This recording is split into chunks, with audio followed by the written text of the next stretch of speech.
Alright, ayan, good day mga kamukha. Nagbabalik again, KD35 Vlog. At today ay December 24. At ayan, so ito ay magpaprocess tayo ngayon sa mga nakuha nating bato na may laman na ginto doon sa pinagpapaningan natin doon sa ilog. At yun, so ito magpaprocess tayo para meron tayong pang Noche Buena ngayong Pasko. At ayan, so didikdikin muna natin itong bato.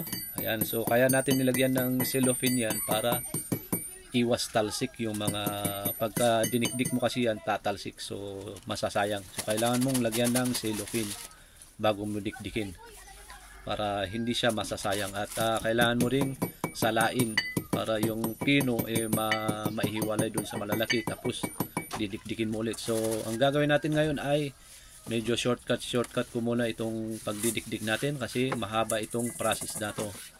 Ayan, so pati dun sa ating tinatawag na dayas. Ayan, at sana ay samahan nyo ako sa pagpaprocess ngayong araw na to at sana ay mag-enjoy kayo.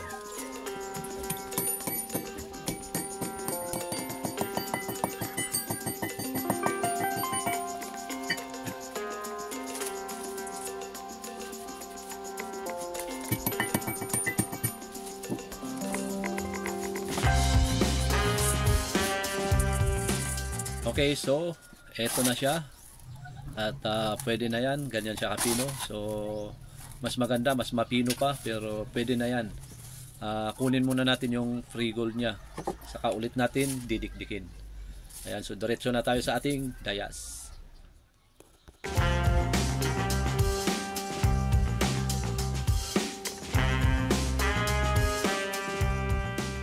Okay, so andito na tayo sa tinatawag na dayas kung saan ginagamitan namin ng sabak.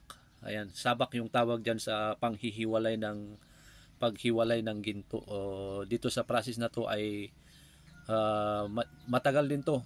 Inaabot ka din ng 30 minutes, 20 minutes, 30 minutes, mga ganun. So matagal-tagal to at syempre shortcut lang natin ito. Ayan. At yan, yun ginagamit namin sa paghihiwalay ng ginto na kahit hindi ka gumamit ng mercury. So pwede mong ihiwalay yung ginto gamit yan. Mas maganda kasi yan kaysa sample pan na ginagamit. Mas mabilis itong dayas na ito. Ayan.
At nandito na tayo sa ating process kung saan tayo magluluto. Ayan, so lulutuin na natin yung ating ginto. At ito ay tumatagal ng 10 to 15 minutes ang pagluluto ng ginto. Depende sa laki ng niluluto mo at depende sa liit ng niluluto mo. Siyempre kung mas maliit yung niluluto mo, mas mabilis.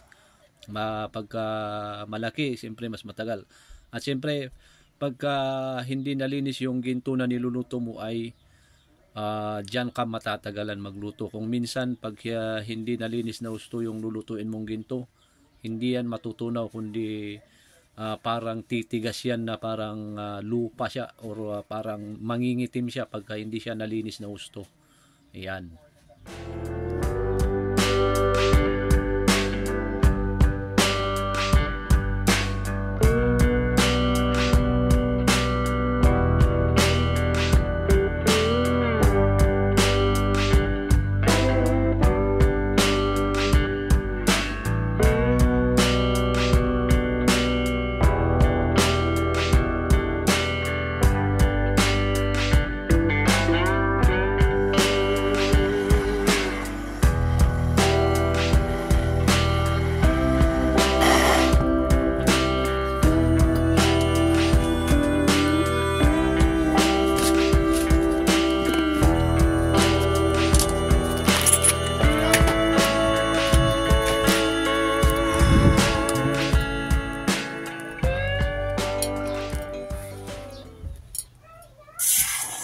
So yun,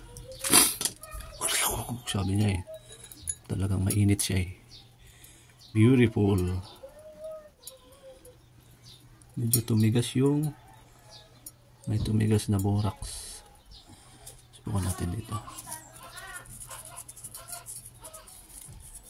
Yan, so kanina ay shortcut lang natin yung ating vlog para hindi masyadong mahaba yung ating video, kasi sa pagdidikdik pa lang masyadong mahaba yung minutes dun.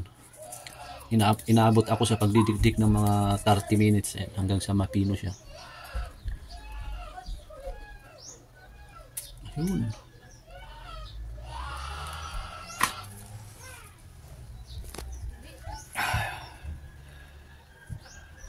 Meron na tayong pang Noche Buena.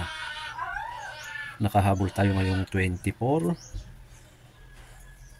So ngayon ay punta tayo sa ating timbangan at tingnan natin kung ilang grams itong niluto natin pang Noche Buena. Yun. Sa mga nagtatanong kung ano yung nilalagay kong yan, yung puti. Ayan, itong nilalagay ko ay borax. Ayan, so borax yan. Kaya natin nilalagyan ng borax. Ang tulong kasi ng borax ay para madali siyang matunaw. Madaling matunaw yung ginto. Yan. Subukan yung magtunaw ng gold rush o gold dust.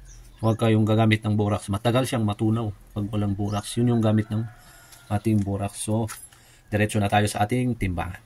Let's go!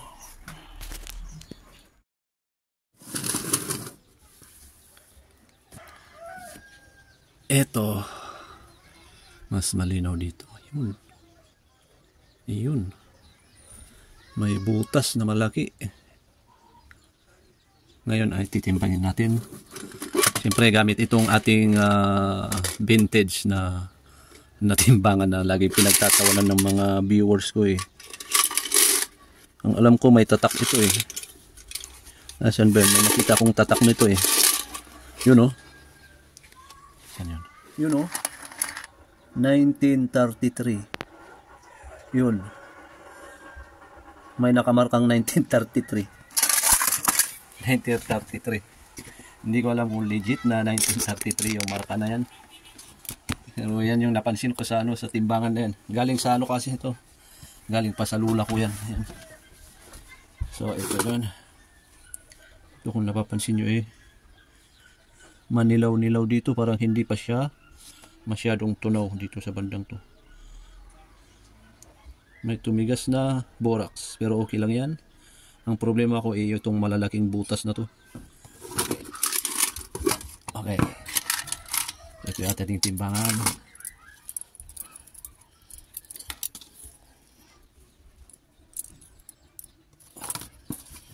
Siyempre pagka magtitimbang ka raw, kailangan sa kanan, bandang kanan. Ayan. Ating gagamitin na panimbang ay ito. Ang katumbas nito ay, saan yun? Yan, ang katumbas niyan ay 2.5 grams. 10 centimo. 2.5 grams. Subukan natin ilagay itong dalawa. So, bali 5 grams. 5 grams. Tingnan natin kung aabot ba. Ay, sus, mas mabigat sa bato. Hindi niya inabot ng 5 grams. Oh. Okay. Gagawin natin, tanggalin natin itong isa. Palitan natin ito. Ito namang lapu-lapu ay, ang katumbas nitong lapu-lapu ay half milligrams. Ayan, 500 milligrams. Ay half grams kako. 500 milligrams siya. Ayan, ilagay natin dito. So bali 3 grams na lahat kasi 2.5 plus half 3 grams. 'Yun, mabigat sa ginto. Lagyan ulit natin ng another half grams. Mabigat pa rin sa ginto. Lagyan ulit natin ng isa pang lapu-lapu.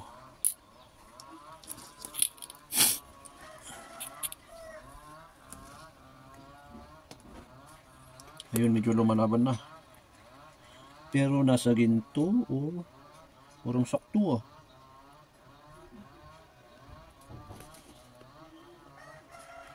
Sakto yata ah. Lagyan ko ng palito dito sa, ito ay katumbas ng palito is 1 milligram. Ayun, pantay na. Pantay na.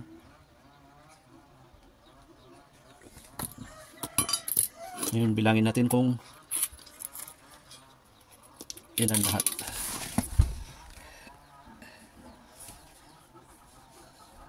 Parang madilim. 2, 3,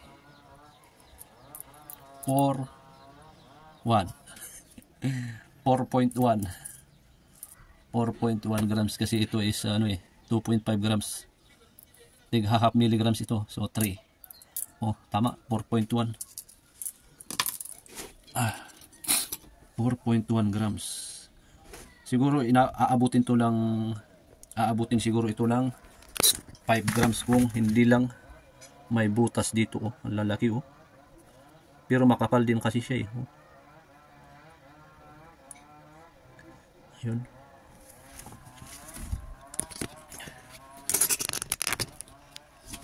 Ngayon ay may ilalagay na tayo dito sa ating wallet na walang laman. Dito ko nilalagay yung ginto ko pagka nakapagluto ko eh. Yan, babalutin ko lang ng tissue. Tapos ilalagay ko lang dito. Kasi may zipper din to eh. Ngayon. Sisipper kong ganun. Okay na yun. Ngayon, itotal natin kung magkanong bayad ng ating ginto. Ang presyo daw ngayon ay nasa 2,750 per grams. So, i-total natin 4.1 times 2,750. 2,750. Yun, may bayad na 11,275 pero tanggalin natin yung isarado natin 4 grams kasi siguradong magbabawas dun sa kanila eh. Okay? So, i-times natin ng 2,700 times 2,700. Ayun, malaki pa rin naman bayad. Ayun, 10,800. Ayan. Meron na tayong pang Noche Buena ngayong Pasko. Ayan, kasi ano ba yan? May sipon. Kasi hindi muna ako makakapag-vlog about sa ating Gold is Losing Challenge kasi ito nga Pasko, naghahanda tayo ng pang Pasko. Siguro magbablog ako ng pang Gold is Losing Challenge sa 26 or 27 na. Ayan, at ang pagpa-process natin ay baka sa sa January na tayo magpa-process kasi hindi tayo inabot ng Pasko. Kala ko makakapag-process ako ngayong Pasko, hindi pala. Hindi siya inabot. So, yun. Sa January tayo magpa-process. At ngayon ay, ito muna, naghabol tayo. Buti na lang may naipon tayong mga bato na may laman na ginto at may na-process tayo. Ayan, so sana patuloy kayong manood pa rin sa aking Gold is Losing Challenge kasi napapansin ko humina yung views ng aking ang aking ano yan, yung challenge ko. Ayan, humina yung views niya. Parang naumay na sila sa content na paning. Ayan, so maraming salamat at advance Merry Christmas. Ay, Merry Christmas na lang at advance Happy New Year. Ayan, maraming salamat.